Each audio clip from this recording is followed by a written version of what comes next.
Good morning all of you. Welcome to Malani classes. आज हम अध्ययन करेंगे राजस्थान कला एवं संस्कृति की क्लास है, उसके अंदर है जैसलमेर दुर्ग। तो देखिएगा, जो जैसलमेर दुर्ग है यानी उसके बारे में एक प्रसिद्ध कहावत है, गढ़ दिल्ली गढ़ आगरो। गढ़ दिल्ली गढ़ आगरो अधगढ़ बीकानेर भले सिणायो भाटिए सिरे सिरे तो जैसलमेर। यानी कि जो जैसलमेर का गढ़ है वो एक अनोखा किला है, उसके बारे में आज हम अध्ययन करेंगे। जो ये जैसलमेर का किला है, इसकी जो नींव रखी गई है जैसलमेर दुर्ग की, वो नींव राव जैसल ने इंसाल ऋषि की सलाह पर 12 जुलाई 1155 ईस्वी में इस दुर्ग की नींव रखी थी। और जो नींव रखी है वो नींव रखी है त्रिकुट पहाड़ी पर, और इस त्रिकुट पहाड़ी को ही कहते हैं स्वर्णगिरी पहाड़ी। और डॉक्टर दशरथ शर्मा के अनुसार जो ये दुर्ग है, ये इसका निर्माण हुआ है वो शालिवान सेकंड के काल में। इस दुर्ग का जो निर्माण है वो 7 वर्षों में पूर्ण हुआ है। और दूसरा हम कह सकते हैं कि इस मंदिर के अंदर लक्ष्मी नारायण जी का मंदिर है, और जो लक्ष्मी नारायण जी का मंदिर है, जो मूर्ति लाई गई है लक्ष्मी नारायण जी की मंदिर के अंदर वो मूर्ति मेड़ता से लाई गई है। और जो लक्ष्मी नारायण जी भगवान है, वो लक्ष्मी नारायण जी भगवान जैसलमेर दुर्ग के शासकों के कुल देवता है। एक तो मूर्ति मेड़ता से लाए थे, दूसरा ये जो जैसलमेर के शासक है इनकी कुल देवता है, और तीसरी बात है कि इनके जो कपाट है वो सोने व चांदी से निर्मित है। किससे? सोने व चांदी से निर्मित है इसके कपाट। और बहुत बड़ा भव्य मंदिर है वो जैसलमेर दुर्ग के अंदर है, यानी पूरा सोने से बना हुआ है। इसके जो कपाट बने हुए हैं वो सोने और चांदी से बने हुए हैं। और इसके अंदर एक बादल महल है, और बादल महल है उसी को ही कहते हैं ताजिया टावर। वर्तमान में उसे कहते हैं ताजिया टावर। और ये राजस्थान का सबसे बड़ा बादल महल है। राजस्थान के अंदर और भी बादल महल दुर्गों के अंदर है, तो इन सब में जो सबसे बड़ा बादल महल है वो जैसलमेर दुर्ग के अंदर है, उसको कहते हैं बादल महल।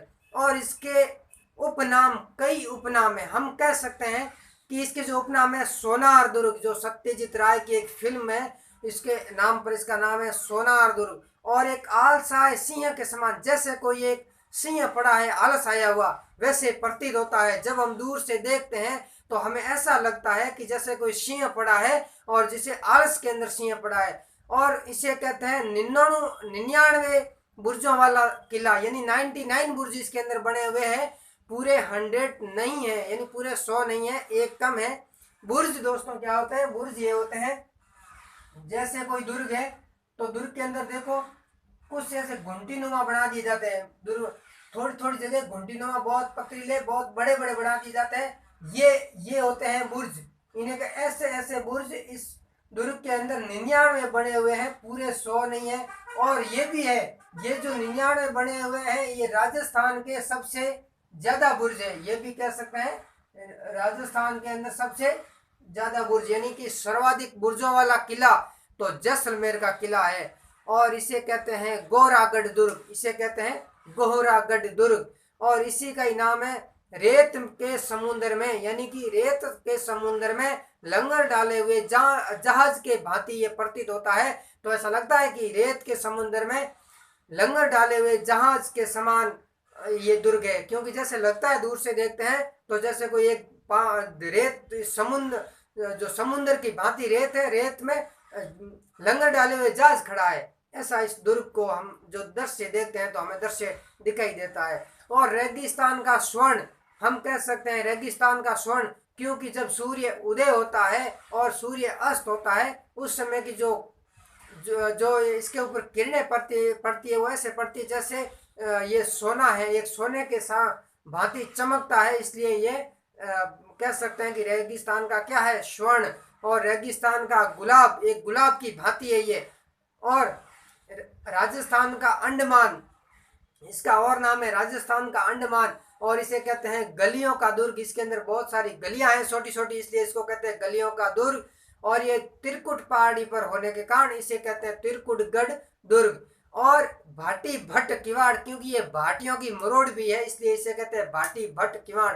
भाटियों की जो मरोड़ है वो है भटनेर का किला हनुमानगढ़।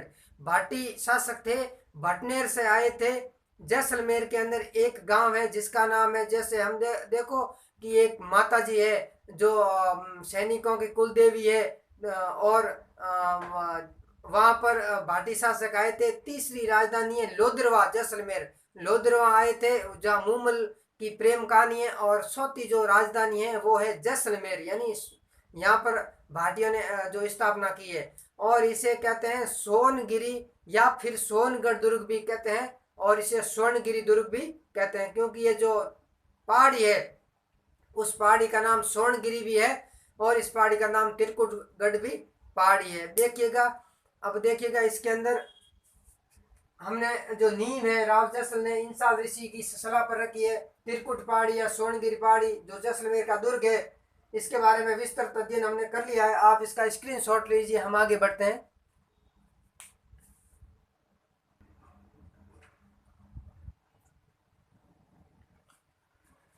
देखिएगा, प्रसिद्ध कहावत है कि गढ़ दिल्ली गढ़ आगरो अधगढ़ बीकानेर भले सिणायो भाटिए सिरे तो जैसलमेर।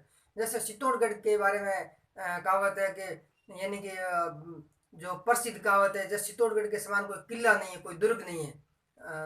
तो वैसे ही जो ये प्रसिद्ध कहावत है, ये कहावत जैसलमेर किले के बारे में है। और कमरकोट, कमरकोट का अर्थ होता है जो दोहरा गागरे नुमा परकोटा, कमरकोट कहलाता है। औरतें जैसे गागरा पहनती है, और जब गागरा पहनती है तो उनके देखो जो मगजी वो जिसे बोलते हैं मारवाड़ी में सीण वो लगती है वैसे। तो इनके जो कमरकोट यानी दोहरा परकोटा है। कैसे है दोहरा परकोटा? जैसे हम देख सकते हैं, जैसे ये इस प्रकार का गढ़ है, इनके डबल परकोटा इस प्रकार से, यानी कि डबल भीत है, डबल दीवार है, इसे कहते हैं दोहरा परकोटा।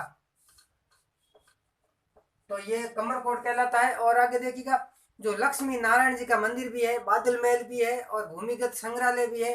तो भूमिगत संग्रहालय है वो एक ऐसा संग्रहालय है, जिंदसूरी जैन भंडार है उसके अंदर, जो जमीन के अंदर है, और एक मात्र ऐसा है जो जमीन के अंदर है दुर्ग के अंदर। दूसरा है जैन मंदिर है अंदर, और एक है जैसलमेर भंडार भी कहते हैं। और इसी के अंदर एक ग्रंथ लिखा गया, जिंदसूरी ग्रंथ है, जैन ग्रंथ लिखा हुआ है। और एक सर्वोत्तम विलास महल, वो भी जैसलमेर दुर्ग के अंदर है। और एक है इसके अंदर जौहार विलास महल, एक इसके अंदर है गज विलास महल। अगर आपको महल के नाम पूछे तो सर्वोत्तम विलास महल, जौहार विलास महल, गज विलास महल, ये जैसलमेर दुर्ग के अंदर है। और यहाँ एक आवड़ माता का मंदिर है, और एक बाबा रामदेव जी का भी मंदिर है।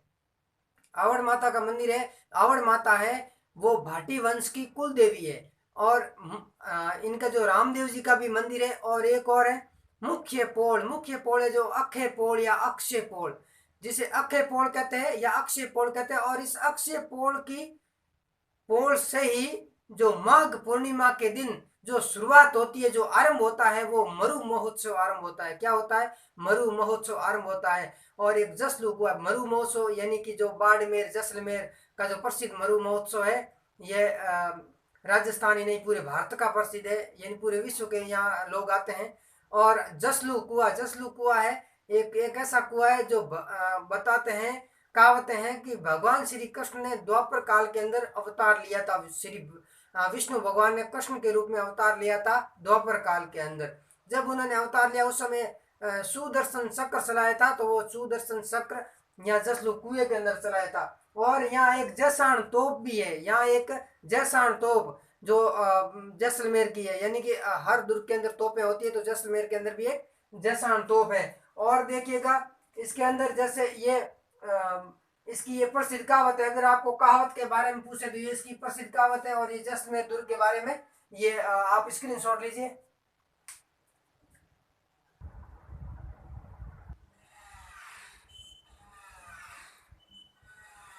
देखिएगा, जो ये दुर्ग है, इस दुर्ग के अंदर जो सतह बनी हुई है वो काष्ठ की बनी हुई है। तो जो सतह बनी हुई है वो काष्ठ यानी लकड़ी की बनी हुई है सतह। जब लकड़ी की बनी हुई होती है तो उसमें दीमक लग जाता है, और दीमक से बचाने के लिए वहाँ पर हर वर्ष या फिर हम कह सकते हैं 2 या 3 वर्ष बाद में गौमूत्र का लेप किया जाता है। यानी कि गौमूत्र का लेप इसलिए किया जाता है कि ये दीमक से इसको बचाया जा सके। और इसके अंदर जो ये दुर्ग बना हुआ है, ये मिट्टी और चूने का इसमें प्रयोग नहीं किया गया है, पत्थर से पत्थर मिला करके इसका निर्माण किया गया है। देखिएगा दोस्तों, जब पत्थर से पत्थर मिलाते हैं तो ये देखिएगा, ये पत्थर इस प्रकार से मिलाया गया है, यानी ऊपर वाला पत्थर इस प्रकार से रखा है ऊपर, और ऊपर तराशा गया है। तो ऊपर देखिएगा, ऊपर इस प्रकार से, यानी कि जो ये पत्थर है, पत्थर से पत्थर मिला करके इस दुर्ग का क्या किया गया है, पत्थर से पत्थर मिला करके इस दुर्ग का निर्माण किया गया इस प्रकार से। यानी कि जो पत्थर को पत्थर से तराश करके, यहाँ पर भी इस प्रकार से किया गया, जैसे यहाँ हम देख सकते हैं, यहाँ से इस प्रकार से, तो यहाँ पर भी इस प्रकार से, यानी कि जो पत्थर से पत्थर मिला करके, पत्थर को पत्थर के अंदर काट करके जॉइंट किया गया है। न तो इसमें चूने का प्रयोग किया गया है और न ही मिट्टी का प्रयोग किया गया है, पत्थर पर पत्थर रख करके इसका निर्माण किया गया है। तो इसके अंदर लिख सकते हैं कि मिट्टी और चूने का प्रयोग नहीं किया गया है। और इस दुर्ग का प्रवेश मार्ग है वो धनुषाकृति के अंदर होने के कारण बहुत ही संकरा है, ज्यादा बड़ा नहीं है, धनुषाकृति के अंदर है, तो वो संकरा मार्ग है। और ये जो दुर्ग है वो धान्वन्य दुर्ग की श्रेणी में आता है, या इसकी जो विशेषताएं हैं वो धान्वन्य श्रेणी के हमने पढ़ा पीछे। धान्वन्य श्रेणी क्या होती है? धान्वन्य श्रेणी यानी मरुस्थल से घिरा हुआ, चारों तरफ क्या है? मरुस्थल ही मरुस्थल है, यानी कि मरुस्थल है। अगर जिसके चारों ओर जल हो तो वो जल दुर्ग कहलाता है, जिसके चारों ओर पहाड़ हो तो वो पहाड़ी दुर्ग, गिरी दुर्ग कहलाता है। इसी प्रकार ये जो दुर्ग है वो धान्वनी दुर्ग की विशेषताओं से युक्त है। यहाँ पर अढ़ाई शाखे हुए हैं, जिसे अढ़ाई शाखे या फिर ढाई शाखे कहते हैं। अढ़ाई शाखे या ढाई शाखे, प्रथम शाखा हुआ है 1312 ईस्वी के अंदर। कब हुआ है? 1312 ईस्वी के अंदर हुआ है। जो शासक थे उस समय, शासक थे मूलराज फर्स्ट शासक थे अलाउद्दीन खिलजी ने आक्रमण किया था, और यहाँ पर जो शाखा हुआ है 1312 ईस्वी के अंदर हुआ। दूसरा जो शाखा हुआ है वो शाखा हुआ है 1359 में, और राव दूधा उस समय शासक थे, और फिरोज शाह तुगलक ने आक्रमण किया था, यानी दूसरा शाखा यहाँ पर पूर्ण हुआ। अब देखिएगा दोस्तों, जो तीसरा शाखा है, तीसरा शाखा हुआ है 1550 ईस्वी के अंदर। 1550 में शासक थे राव लूणकरण, और विश्वासघात कर दिया था। कंधार का शासक था अमीर अली ने। यहाँ पर केसरिया तो हुआ लेकिन जोहर नहीं हुआ। हम लिख सकते हैं यहाँ पर केसरिया तो हुआ लेकिन जोहर नहीं हुआ। केसरिया हुआ, जोहर नहीं हुआ। इसने क्या किया था? इसने ये किया था कि इसने यहाँ आया हुआ था, इसने विश्वासघात कर दिया कंधार के शासक अमीर अली ने। तब केसरिया तो हो गया था लेकिन जोहर नहीं हो पाया था, क्योंकि समय बहुत कम बचा था। तब राजपूत शासकों ने क्या किया कि राजपूत शासक दोनों हाथों में तलवार ली, और जो महारानियां थी उनको तलवार के घाट मौत उतार दिया, और फिर युद्ध भूमि के अंदर कूद पड़े थे। यानी कि ये स्त्रियां हैं वो जोर नहीं कर पाई थी, इसलिए जोर तो हुआ नहीं, इसलिए इसे अर्ध शाखा भी कहते हैं। इसी शाखे को क्या कहते हैं? अर्ध शाखा।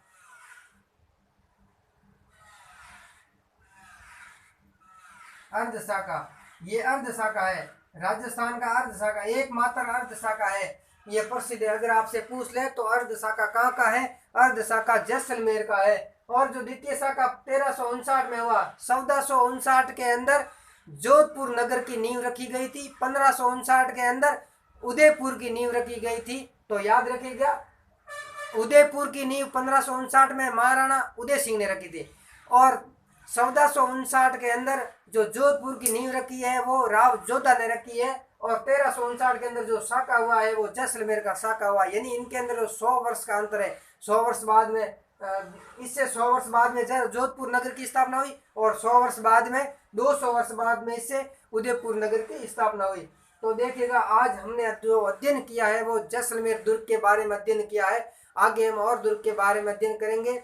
आपको मालानी क्लास के प्रति अपना प्रेम बना करके रखें। फिर मिलते हैं अगली क्लास के साथ, तब तक के लिए नमस्कार, धन्यवाद।